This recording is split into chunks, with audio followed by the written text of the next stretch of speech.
ప్రభుత్వం రైతులకు కీలక సూచన చేసింది. కొత్తగా భూమి యాజమాన్య హక్కులు పొందిన రైతులు కూడా రైతు భరోసాకు అర్హులే అని తెలిపింది. జూన్ 20 వరకు దరఖాస్తు చేసుకోవడానికి అవకాశం కల్పించింది. అర్హులైన రైతులు అవసరమైన పత్రాలతో ఏఈఓను సంప్రదించి నమోదు చేసుకోవాలని సూచించింది. జూన్ 18 నాటికి 3 ఎకరాల వరకు రైతు భరోసా నిధులు జమయ్యాయి. వానాకాలం ఖరీఫ్ సీజన్ రైతు భరోసా నిధులు ఇటీవలే విడుదల చేసింది. ఆర్థిక సాయం పొందాలంటే ముందుగా రైతు భరోసాకు దరఖాస్తు చేసుకోవాలి. జూన్ 20 వరకు వీరు దరఖాస్తు చేసుకోవచ్చు.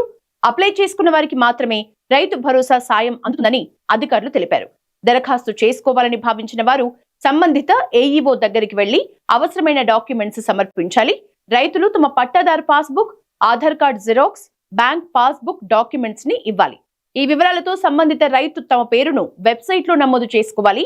అధికారికంగా నమోదు పూర్తయిన వారికి రైతు భరోసా కింద ఎకరాకు 6,000 రూపాయల చొప్పున ఏడాదికి 2 సార్లు అంటే 12,000 రూపాయల ఆర్థిక సాయం అందుతుంది.